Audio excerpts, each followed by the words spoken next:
beautiful people, welcome to another episode in Mama Afraka's channel, and today we'll be talking about fears regarding money. I've just learned a new thing called money anxiety disorder. So before we indulge into this new topic of money anxiety disorder, please subscribe, like, share, comment, and set notifications for the next video. I just learned that there is a thing called money anxiety disorder, and there are about 7 signs that can show you or you have money anxiety disorder. Guys, I don't know much about this, so if you want more information, ask people who deal with debt, and find like qualified people. I don't know much about this. I just found out about it, and I will tell you what I just found out now. So there are about 7 signs to show you or you might probably be suffering from money anxiety disorder. And the first one, it's called overspending. I mean, yeah, there are people who just overspend. You just go and spend. Majualski Friday Homonati Ulevitohori, you still have the next 4 weeks coming, and then you just overspend for a nice time. Or you just see every new pair of shoes, so, and then you go buy that pair of shoes.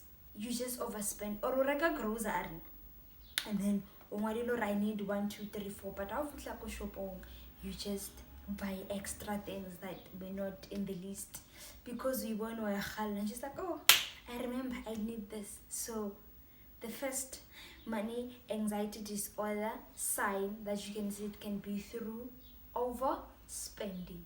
The overspend aburuna so. The second sign, it's called hoarding. Hoarding. You see, I think old people are suffering from hoarding. They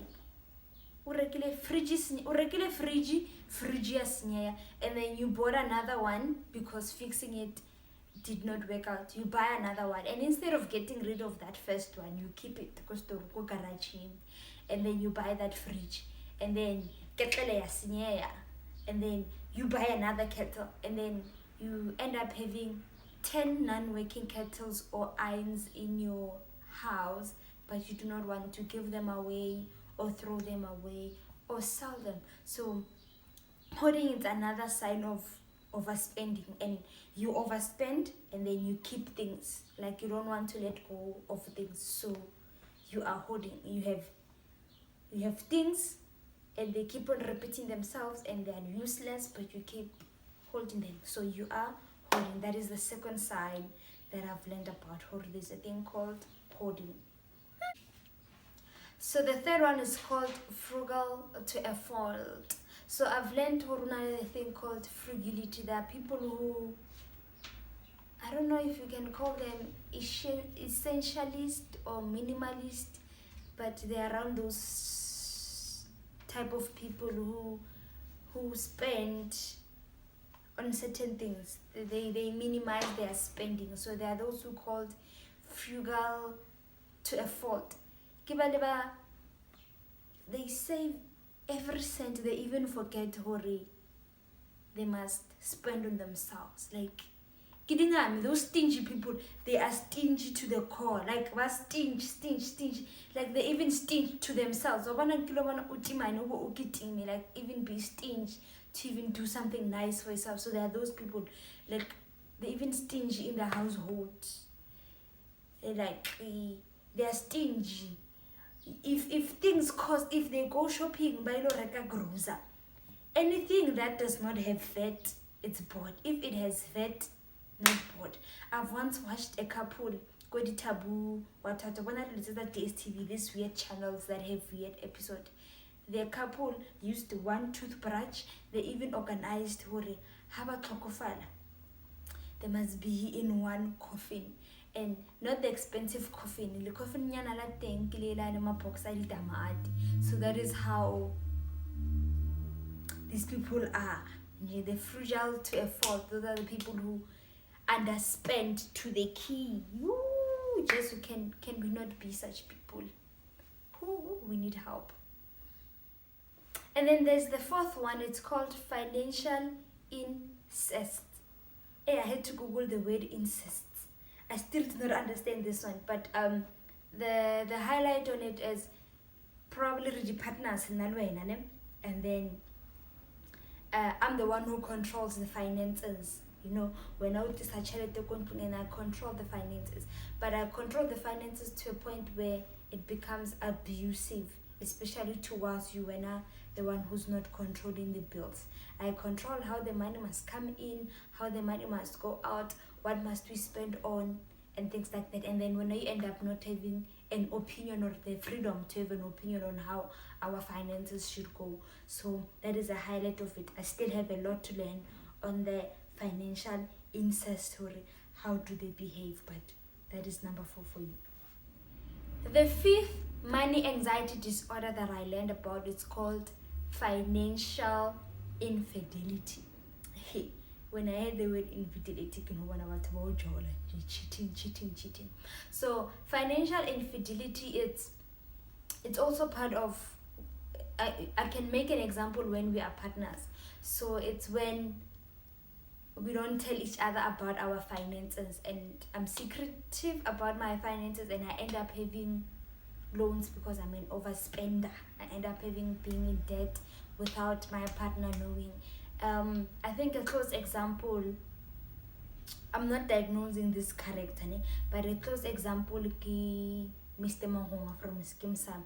I think he's suffering from financial infidelity. That is his money anxiety disorder, because he does not communicate much about how his finances are being held, and he overspends.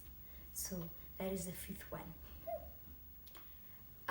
The 6th money anxiety disorder that I've learned about, or that I'm learning about, is called financial enabling. This is where you have parents, and your parents have been paying for each and every expense from when you were a kid and then you became an adult, and they're still paying for each and every financial need. Like, they pay for you until they are broke. Like, they pay for each and everything of yours, and then it gets to a point where you become an adult and you cannot run your finances because you depend 100% on your parents. Like, you depend on everything. You cannot even make decisions as an adult on how money should work around. All you do is wakopela, and your parents, they just pay. They pay until they are broke, until they die, and you still cannot manage finances or learn how money works. So that is the 6th one, financial enabling. The 7th money anxiety disorder that I learned about is called anxiety. It's when you just have anxiety because of money troubles, or you have money troubles and then they lead to anxiety, or you just have anxiety that leads to money troubles. Like, you might be depressed or having anxiety and not knowing how to deal with it, and thinking, I'm going to die anyway, so there's no need for me to save up because it can close any time from now. So that is part of the examples. I don't know much about it. I want to research more about it, but yeah, people in marriages also have that money anxiety.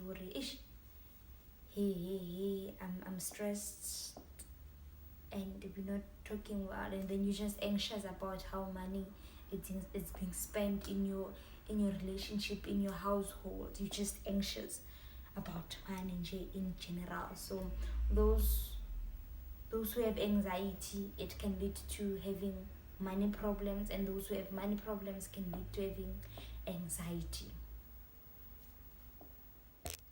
So guys, that is what I've learned this week about money anxiety disorder. That is fears regarding money. And I don't know if you suffer from any of those. If you do, find a specialist to find help regarding that. Find help. I don't know where you're going to find help.